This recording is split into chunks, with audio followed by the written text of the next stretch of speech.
Welcome, ladies and gentlemen, to Dungeon Talks, your weekly companion show to Dungeon Nytes. We are live here on a Wednesday evening. You should totally come join us if you're catching this not live. Twitch.tv/Nighttide. And make sure that if you are just going to continue to watch this on places like YouTube, that you just hit the like button and subscribe and come hang out with us some more because, hey, we'd love to have you. That being said, this week I am joined by the magnificent Istiria and Bimir, aka Cause Pain and Cataract. Hi fam. How you doing? Hello. Hello. Hope you guys had a good week so far, because we had a little bit of a stressful session last time. Just a little bit. It was stressful for me anyway. So let's recap. It was. If you're not familiar with what happened last session, you should totally click on whatever card I just put above my head, because that's where you can go to watch the last session. Quick recap. We continued to dungeon crawl, we fought some more ghouls, and then we encountered ghouls and the Banshee at the same time and had a big fight. And it was scary for me. Y'all seemed fine in retrospect. You guys were like, we got it. I was sweating bullets. So let's get into last week. We start off the session with Corrupt basically going in, or Goderic going in through these big double doors, right, to try and meet up with you, with what, it was a Gage and Istiria, right, at the other end of the entrance to Exholm, Yeah, right? It was you me, guys were still outside the doors? Yes. It was me and Asheen and Goderic inside, Leif and Istiria outside. So talk to me about that whole, like, hey, he walks in and you just see lots and lots and lots of ghouls.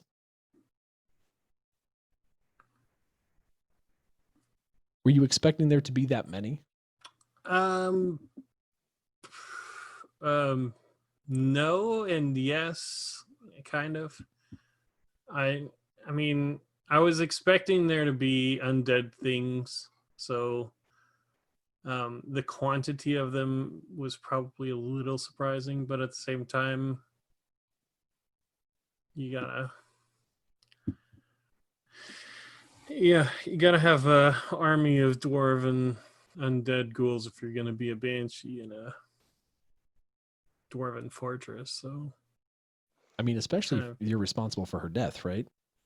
Right. It's only fair that she turned you undead. Yeah. What about you, Cause? I don't think I expected there to be so many. I don't know. Were you concerned at all? I was concerned a little bit. Hence why she stayed in caster mode. Because, big heals. Yeah. I think as a character, Bimir was probably a little more concerned. As a player in the meta, it was kind of obvious that you would have to do something like that in terms of the number of things, because Goderic was going through them like a weed eater through a Yeah, he didn't quite get that surprise round. Like, you guys kind of called it out, like, are we doing this as a surprise round? I'm like, no. Well, one, he can't be surprised anyway. It's like, it's an ability. But two, I didn't think that it was right for a surprise round, because, like, he walks in, he sees them, they see him. Oh, yeah. No one's like close enough to, like, they're not planning an ambush. No. Right? Like, it was literally just like a nobody was any more aware of that combat than anybody else. So exactly. So as they all start to converge on him, though, they got a number of them had much higher initiative rolls than he did, and were able to get some really good hits on him before he was able to rage and start really tanking a lot of those additional hits. But man, if the fireballs didn't start coming in clutch real fast in that room, and it was just large enough in that room for you guys to be safe from it too. I was like, wow, if that's not perfect. Fireballs are huge, and if you can be tactical with their placement, then it just makes it even more brutal. So But something happened to Istiria that we haven't had happen before. You got paralyzed. Mm-hmm. And that was the first time that anyone had actually ever, and I don't mean to like, this is not a knock or anything, but this is just what happened. Like, it's the first time anyone ever actually had failed the Constitution save for those ghouls to understand that the ghouls will actually paralyze you if they get you. So it's like, how does Istiria kind of react in that moment? Oh shit. Because her constitution is terrible. Oh man. Oh, there is a related question from Mr. Faded about that. How does Istiria God. feel about Ashin rolling out of the danger ghoul Oh, room? we'll get to that. Don't worry. We'll get to that. That's later. I was abandoned. You are abandoned. But you know who didn't abandon you? Leif.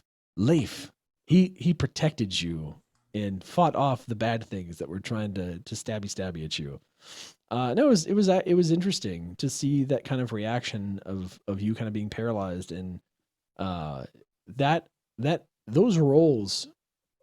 Again, I think it was only a DC of 10, so it's not exactly like it's a super high DC to beat, but like it's a 50-50 chance at that point, right? Like if whether or not you're going to be paralyzed or not. And the fact that so many times you guys made those saves over the course of like the past couple of times you've encountered ghouls, but also like in the moments tonight where people were getting hit and just making check. Those fights could have gone very, very differently if that had happened, because you had Moonbeam, I think, at that point still active, and that hit and that paralysis broke the concentration to disable the Moonbeam. But again, I think that goes very different.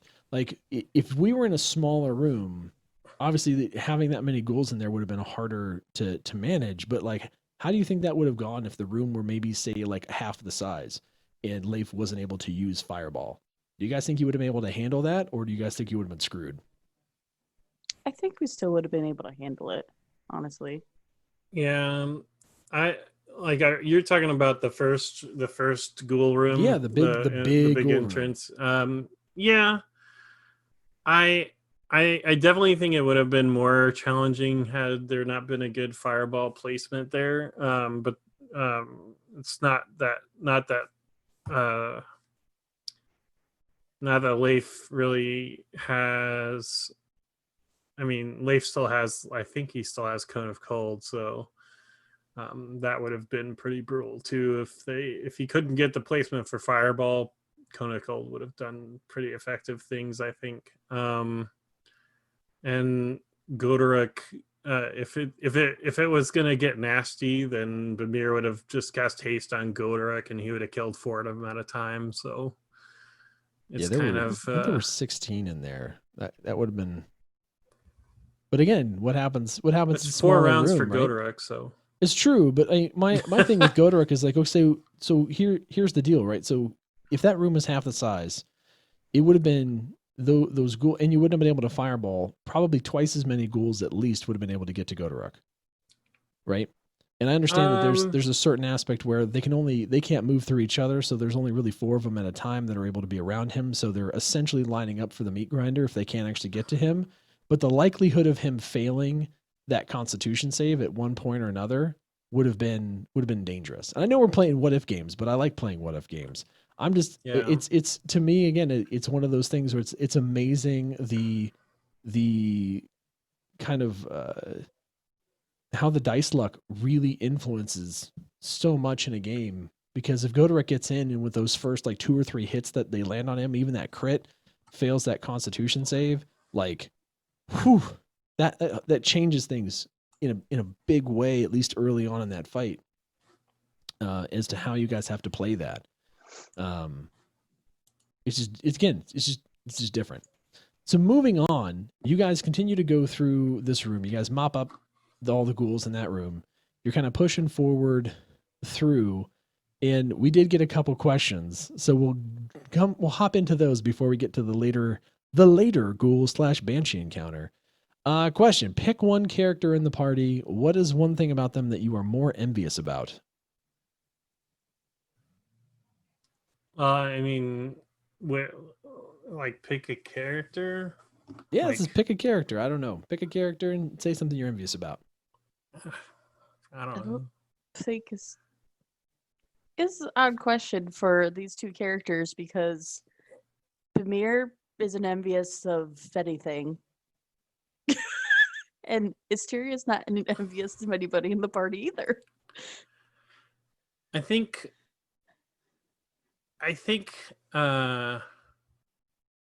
Bimir probably envies Leif's innocence. Hmm. That's a deep question there, or a deep response. But at the same time hates it. Well, so here's a different question. Here's a different question, just as a response to that. Envying his innocence, right? Do you really feel like Bimir is all that worldly? Because a lot of what we say about Bimir is that he has a lot of book learning, right? And that he hasn't had a whole lot of that life experience. Really, he's going based off of things that he's been taught in school largely. So when he looks at Leif and sees naivete, is it really envious of naivete? Like, does you think Bimir is really that worldly? Or is he there's kind of two naive different in his things, though. own? You have to remember that, like, it's he's got a lot of book learning, sure, Mm-hmm. but he's also known about the family business. You know what I mean? Sure. So like his dad was involved in the harbors, and now he's missing, and so he hears the stories from his dad about things that his dad had to deal with that he could even tell him about, much less the things that he probably couldn't. So between knowing what's out there from a book experience and like the stuff that the Harpers had to go through and deal with, it just adds up to be a little bit more, to make him a little bit more cynical. And the experiences that he's had so far are kind of reinforcing a lot of that. So are they though? I mean, it's some of them yes, some of them no. Like the fact that we get away with some of the crap that Leif tries to pull and then it ends up doing because he's somehow has the silver tongue of I don't know, I forget what the god of diplomacy is, but that tongue. It's just, he's flabbergasted at how random it can be. So because the going into a lot of these encounters, I guess, is one of those things where I think it's funny because we talk about this often as about, and we've had these conversations in the past where it's like, from your perspective, Cataract, there's things that you know as a player of D&D for a long time, of your experience playing the game, your knowledge of the history of races and things that are very different in this world to a certain degree. Us surviving encounters with orcs, Leif being able to talk to a dragon without being eaten, right? Like us being able to take the teeth out of a manticore's mouth without getting into a fight and having to kill it for it to submit to will. All of these different types of things, right? Or even the encounter with the cultists, right? Like, well, the cultists actually weren't bad people; they were just doing stupid things, right? So there's a lot, I think, that Bimir encounters where he thinks that he understands what the nature of what's going on, and then kind of gets shown that there's gray area. And so I think it's interesting. I don't think there's anything more to it than that. It's just interesting that Leif kind of taps into something that is this possible, whereas in Bimir's mind, there shouldn't be a discussion about it. Orcs are bad, dragons are bad, manticores are bad, right? Like we shouldn't even be wasting our time. And we had discussion, like we've gone over a few times about it, but the real crux of the issue is for Bimir is what happens when we when we go away, you know, Sure. where does the Manticore go now? Where do the orcs go now? You know, and like that whole the whole interaction with the orcs started because they were raiding caravans and stealing things that, you know, could have been necessary for people to, you know, be you know, to continue their lives and that kind of thing. Sure. So I think that he knows what Leif is trying to do in those situations, but he can't help but look at the future and, Sure. you know, try and figure out where they're going to be next time. Yeah, like I So- said, I don't think it's a here or there. It's an interesting juxtaposition of the two characters. But it's interesting that you would look at that naivete and kind of long for it and say, I wish that I could look through that lens a little bit. It's, well, he wishes that the world was the way that Leif sees it. Oh, that's even nicer. I like that. Cause, what about you? I don't know about that, but I think it is to imagine like a nicer world where you can imagine that things that beings and races could get along better, and that we didn't have to, evil wasn't so cut and dry, and those types of things. I think it's nice. Because, what about you? What do you think? We've given you time. I've seen the wheels turning. I was looking at you. I I'm like, still don't think that she's really envious of anybody or what they have, or you know. Not even of Mm. freedoms.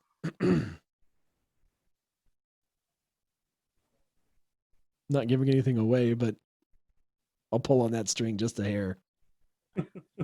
Eyes watering. I'm sorry. You're fine.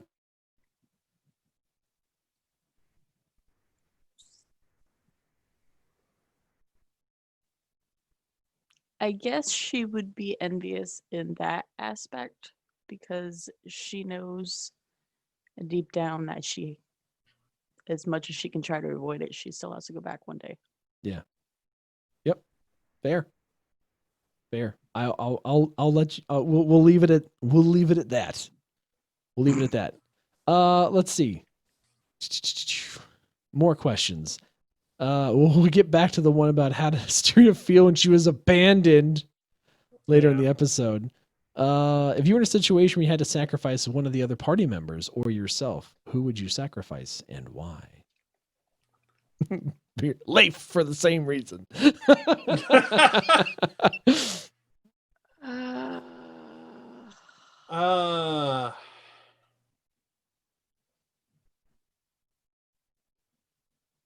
I'm pretty sure that Bimir would sacrifice himself just because he's going to be the hero of whatever story happens. Really?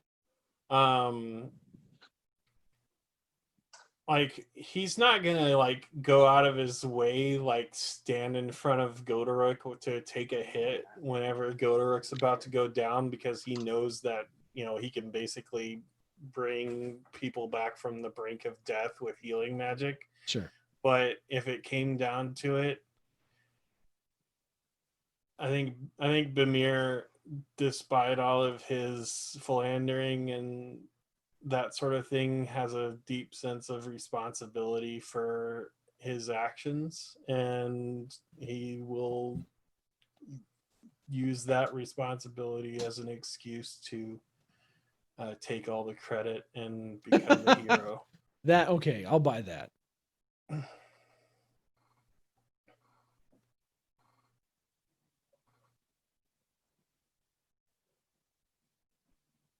Thinking. That's fine. These are some guy comes hard in the paint with these questions. I mean, there have been times He really does.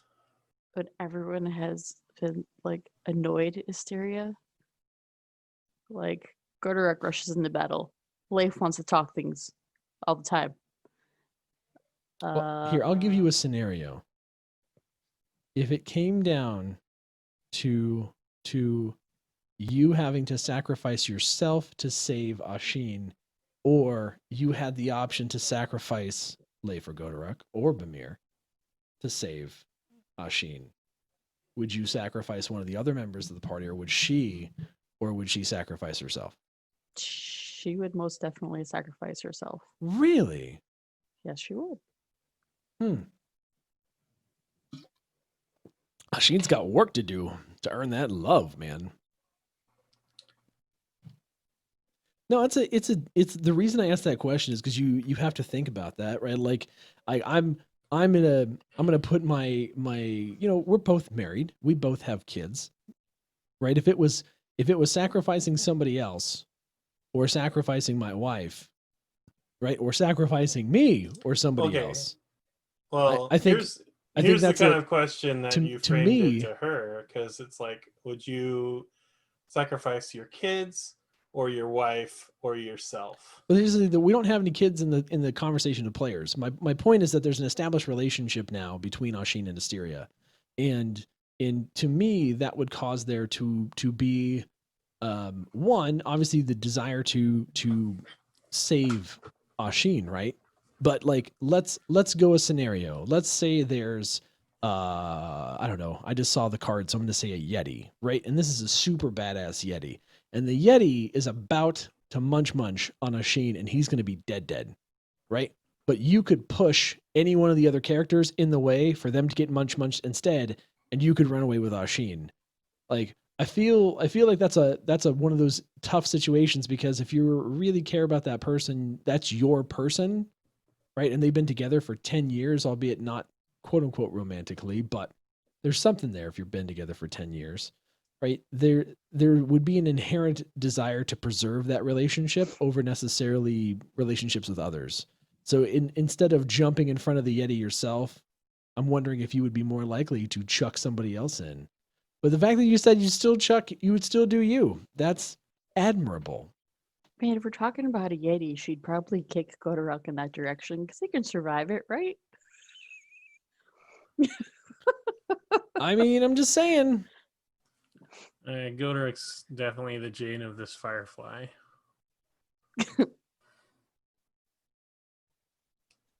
I'm just saying. saying. It's an Anybody interesting. gonna survive this? Well, I might.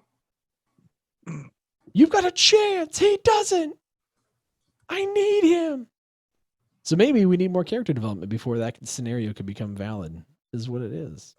All right. My goodness. Well, I mean, to be fair, like almost anybody would say that they're gonna sacrifice themselves for the sake of their friends.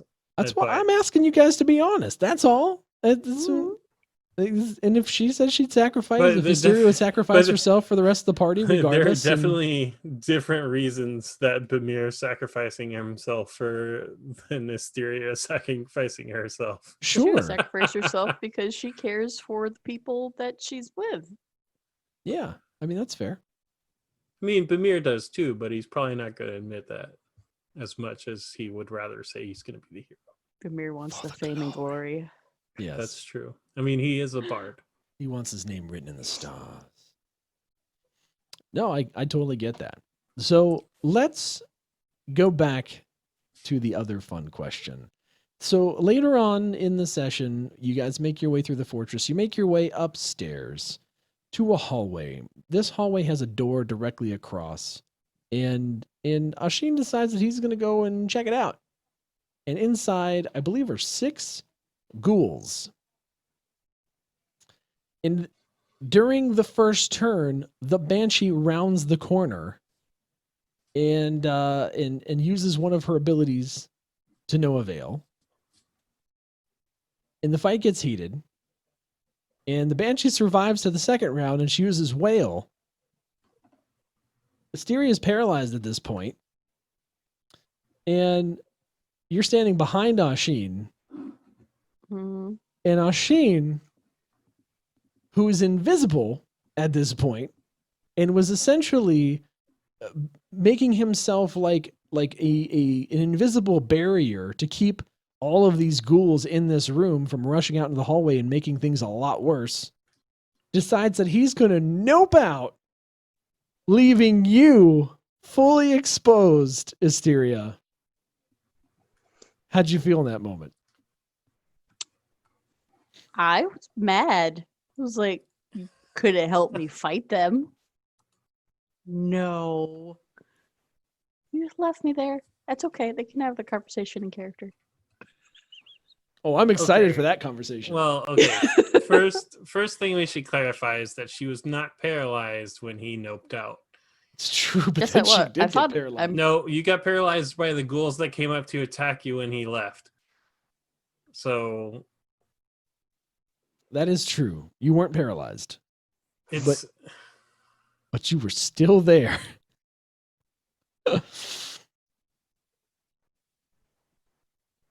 So you hear that, Faded? She made me visible, though. I'm just saying. it's true. She did make him visible. So So he punished her by leaving her to get hit by 6 ghouls? okay. Wow. Tactically, though, I can see where he was thinking because she can turn into a giant fucking bear. Which was my next And- step, but and we didn't get It didn't that far. get to that, yes. B, almost nobody had been paralyzed up to that point. So we didn't really know what the effects were going to be. And C, she was standing in a doorway, so there's a natural choke point. So instead of having 5 ghouls attacking him, she would only have 3 ghouls attacking her at any one time. So tactically speaking, it was probably the right call. Oh, I actually think it's absolutely was the right call because he I think we even called it that he had to take the attacks of opportunity, didn't he?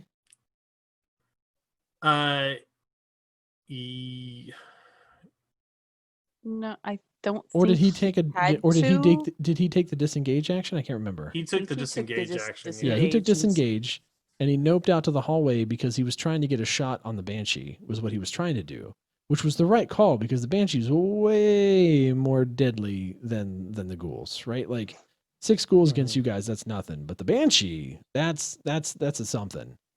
And I think it was literally after he did that. I don't know if he was able to get more shots off after that action or not, because I think after that the Banshee wailed and he died. Or was taken down to 0 HP. Mhm. So, I mean, it was definitely the right idea because Banshee. We got super he would lucky. have been back. Yeah, I'm just saying I feel like we got super lucky that again enough people made those rolls because that could have been worse, and that's why I was sweating, right? So like the first Banshee. Banshees, despite being like relatively, I said kind of being relatively squishy. I mean, they have an AC of 12 and they only have 58 hit points. Like that's literally like a solid round of attacks from either Ashin or from Godoruk could literally just one turn, poof, done, right? If she didn't have resistances. Again, she does have lots of resistances, but still, like those things notwithstanding, she's very formidable. But like the horrifying visage, right? Like each undying, she used that when she turned the corner. I'm pretty sure.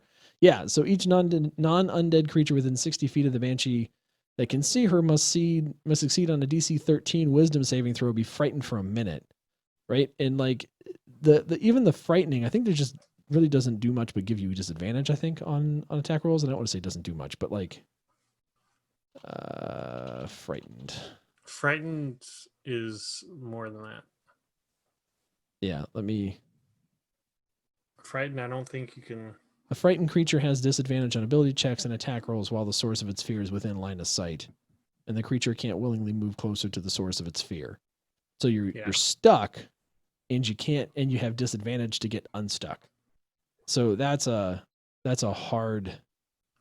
That's a hard. It doesn't make ability. you flee, but Yeah, it doesn't make you flee, but if you're frightened and then you see it, so like even if you were able to leave and not be frightened in terms of line of sight, you would still then go back and have to look at it and be frightened. Like the effect is still there. You're just not under the effect of the immediate glaring. So I think that's it's an ability, right? Well then you go into her whale, which literally, if you fail the check and you're less than 100 HP, you're dead. You're down. So that was what was really scary. And so the fact that we made it to round 2 and the whale happened, I was like, here we go. And I don't know. How did you guys, how did the characters perceive, how did you think your characters perceived that encounter?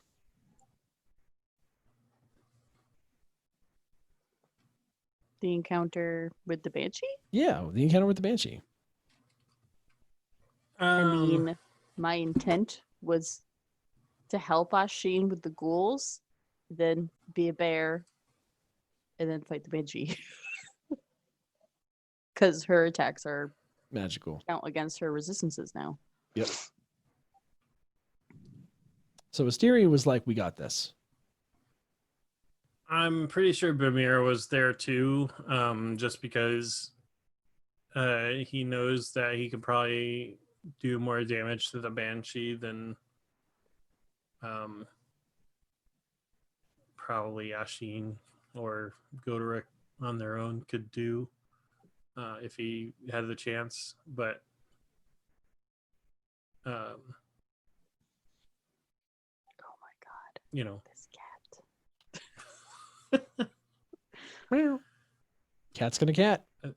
I feel like it definitely felt like a close call for Bimir, especially seeing Istiria get paralyzed and Ashin go down, and Goderic get almost knocked out. Which let's just take a moment and recognize how epic Goderic was at the end of that fight with the Banshee. Oh, so I good. mean, almost as epic as this raid from Rough Senpai, but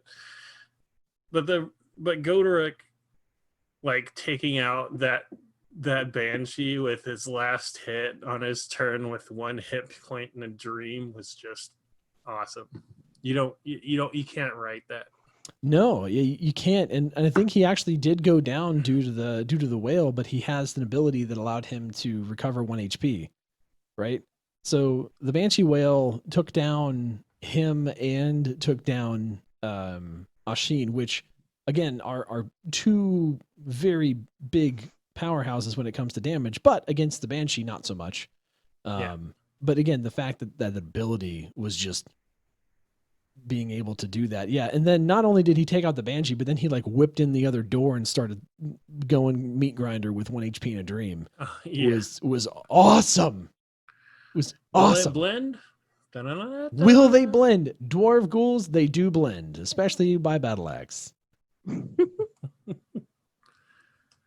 No, anyway, at least for now. Not until once Goderic gets his new sword. Oh, 100%. Then it's gonna be old. It's gonna be a whole different thing. I am gonna take a second though. Again, if you guys are not hanging out here on Wednesday nights in twitch.tv/nighttide, you totally should be doing things because we're answering questions in real time from you. This is community time to be able to interact with the talent, the characters of Dungeon Nytes. And we just got an awesome raid from Rough Senpai. Rough Falls, thank you so much, man, for that raid. Everybody that's coming in, welcome. If you guys have questions about D&D or anything like that, feel free to ask them. This is your time. This is the place. This is the show. We love your face. And if you're not following Rough Senpai, do the freaking thing. Anyway, so we get in that moment, and I was panicking. And from a DM perspective, that the only part about that fight that literally scares me is the whale, right? Because that whale is the great equalizer from a Banshee's perspective. That's where she could instantly get that upper hand. If enough of you guys fail that check, all of a sudden it could go from 5 on a Banshee that could go down fairly easily to 1 or 2. And I was worst case scenario thinking that it was going to be 1 or 2. I mean, even just having Ashin and Goderic go down, then have Istiria be paralyzed. I'm like, okay, it's up to Bimir and Leif. I'm not counting out Bimir and Leif, especially because you guys both have magical attacks against the Banshee. But still, like, that makes it a much more type of an encounter depending on how the rest of these rolls go, right? 'Cause you still got to Yeah, hit her. it was definitely a close call in Bimir's eyes. I don't like. I know you were saying that it seemed like we were pretty chill, and in fact, I was probably pretty chill compared to you because you were like freaking out. I was freaking out, Um, man. yeah, but you know, at the same time, it is what it is. I guess you've been doing this kind of stuff, like been playing with D&D for this long. Yeah, but we haven't had a Then character die yet. I've yet that's to have true. one of you die. That's true. And so that to me is still a threshold we have yet to cross. We've buried NPCs, right? We've had to deal with those types of true. deals. We've put some NPCs in the ground for sure. But we've yet to have one of the crew die and have to go through that whole kind of scenario. And so for me, just having that potentially be an option is scary. But I often talk about also wanting to be in a scenario where you feel like death is real, because I don't want you to feel like I'm just babying you guys through the whole campaign just for the sake of fun, because then there's no real stakes, right? And I think that if I have a takeaway from that combat is I just need to go with it, because there were so many points where I think I froze in the moment because I'm like, oh God, I have to do this. I have to do this. Yep. I have to do this. And it takes away from the tension, and it breaks the immersion when I'm like, oh shit. Like literally I was like, oh, okay. We're going to roll, because I was terrified for you guys. Right. So I'm just like, Grr. So it's, I have to do better. I'm like, I want to put you in situations that could kill you. And then I get you in a situation that could kill you. And I'm like, oh God, please don't die. I don't think it's terrible for you to be rooting for the players in that situation. I mean, really, like, and as far as the breaking immersion, I don't personally feel that way, just because everybody's kind of tense about how the role's going to turn out.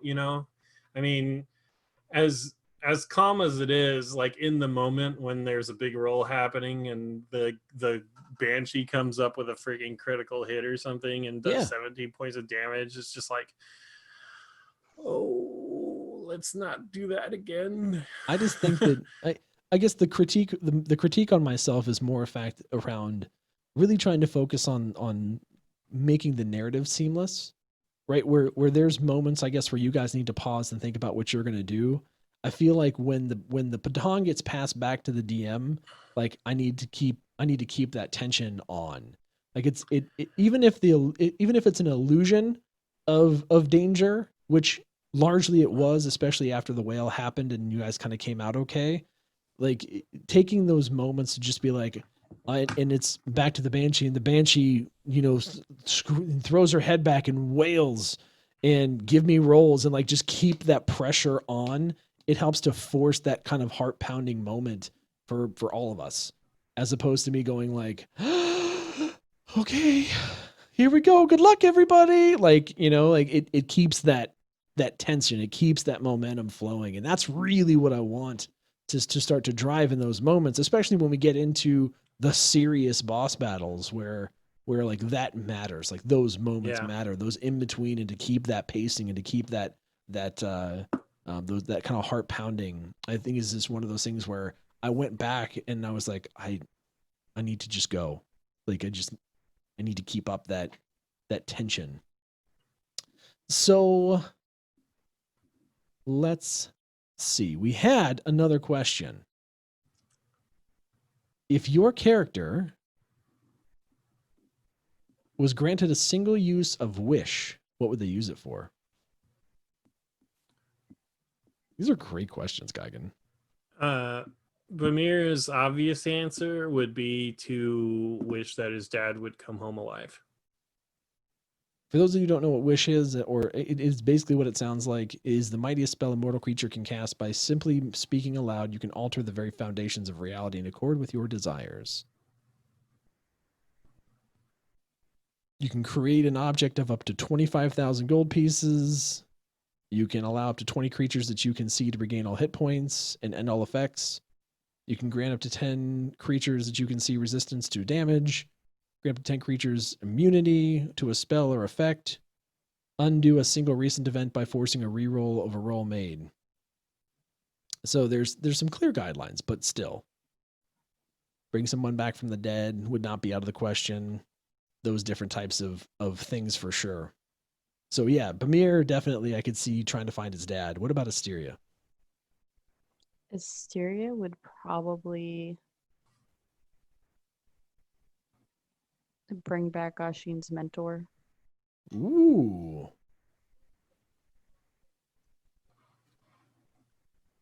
Okay. Because that is really what started the chain of events and his backstory. Okay. And that's the simplest answer without going deep into spoiling Asteria's backstory. No. That's a good one. I was not thinking that. Bringing back has multiple meanings, Faded. And then the last question that I saw from Geigen, which again, another good one, is there a battle that your character has experienced thus far that might trigger some type of a nightmare effect, like that you some type of lingering haunting in the nights, in the recesses of your own mind?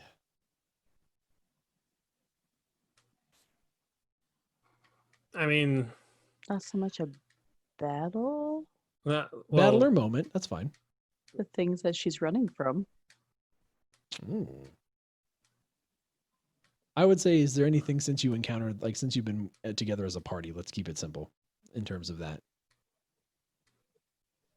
I mean, the obvious answer for Bimir would probably be the cultists, but Yeah. we've already been down that road.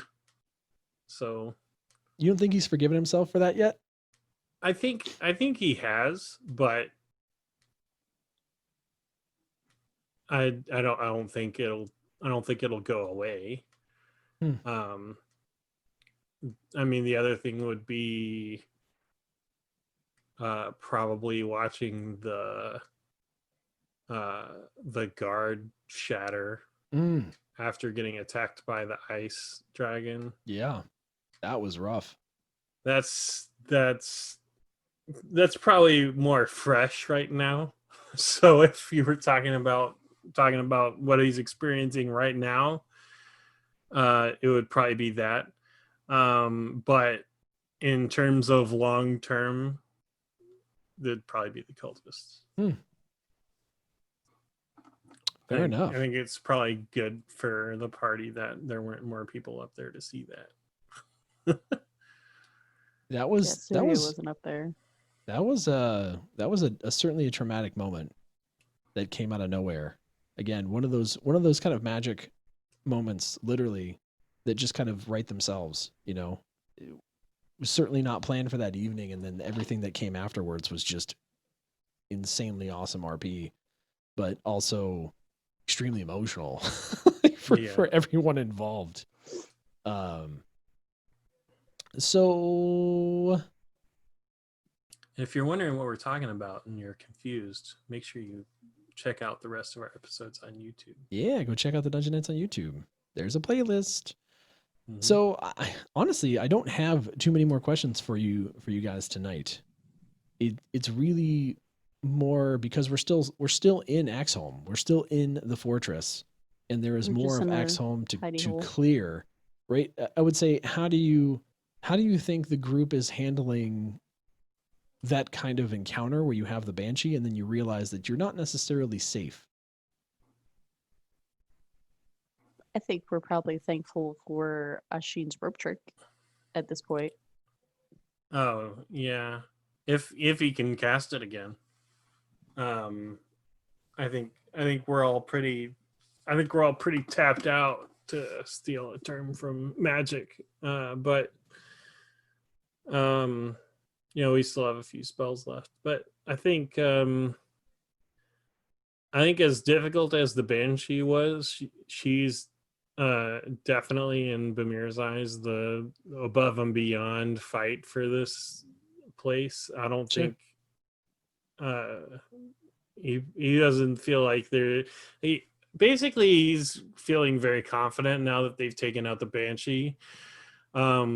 He doesn't think that there's probably anything else in this place that could even compete with what they've done so far. So, but I mean, that that's might fair. be a little bit.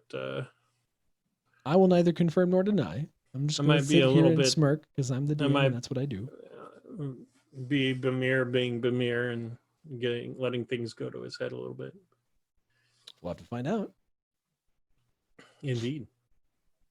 There'll probably be lots of bear because her spells are. She still has some left. You guys aren't tapped. I mean, I wouldn't say that No, you we're guys are not really tapped tapped at out. all. I think Well, Leif is probably close to tapped. In terms of I don't think anybody has a 3rd level or higher spell slot left. I'm pretty sure we're all down to 1s and 2s. yeah. I have one. You have 1. Mm-hmm. Yeah. So, I mean, it's definitely been. I think Goderic has one more It's rage definitely too. been a spendy power wise adventure. I feel like just as me, I feel like we probably spent a little bit too much in the early fights. Like I probably wouldn't have cast Fireball twice in the first room. Sure. There's probably a few things that I would have, not necessarily Bimir wouldn't have done, but like if I was in control of Leif or Goderic or whatever, there's a few things I would have probably done differently. And for sure, if I known that Goderic was just gonna run through those other ghouls like paper, he probably wouldn't have used Dimension Door before they even got through the entrance of the keep. But, True. Mm. Yeah, you guys that's actually a really good point you bring up. There was a lot of hubris, I guess, as you guys entered the fortress. Now that I kind of look back on it, right? Because you're talking to Norvis and Daislin, and you're kind of like, they're like, oh, this is a dwarven fortress. It's impregnable, and you're like, watch this. yeah. Oh, look, I can draw a door and instantly be on the other side. Like I think that's one of those kind of telltale false securities of the group right now is those lessons learned of not necessarily saving some of those abilities because it's still the flair, the panache of being able to do some of these things. Yeah. I mean, Dimension Door is, you can only use it in like one of two ways, and one of them's to run away and the other one's to be a hero. And Sure, Bimir's but couldn't you have used that slot hero for something else? Oh yeah, sure. But like shatter at the a thing higher level about- or something. huh? I said like shatter at a higher level or something. Yeah. But Bimir doesn't really see himself as a damage dealer. He definitely is a stand behind and offer support type person. Sure. He doesn't want to get his hands dirty if he doesn't have to. Yeah. Not that he won't, because he'll get up there and hit stuff with swords if he has to. But his role isn't to be the heavy hitter. It's to I'll just go back to bed. Support the group. I remember that moment. Yeah. Oh yeah. Oh, the red brands, the foolhardy red brands. But I think that is going to do it. Oh, I've got a question though. Oh, you have a question. I have a question for the DM. Oh no. So, seeing as you were probably closer than ever to killing a party member this week. Yep. What are your thoughts about how that proceeds from there? Do you offer a quest for them to try and get their friend resurrected? B, immediately support rolling a new character? Or C, letting something else develop? Ooh. So I honestly haven't thought about it, and maybe I should. because that would make me probably feel more confident in trying to kill you harder. That's the question. Yeah. I mean, I think in terms of what makes sense, like we've already talked about it, right? We don't have anyone in the party that can use Revivify. So I have to look more into kind of the death scenarios per se to understand what that means, because again, no one really died. They just went down to 0 HP. So he would have had still a death saves and all that kind of stuff to be able to make. And you guys were able to stabilize them very quickly. So yeah, I mean, granted, in the end, we it weren't was very fine. far.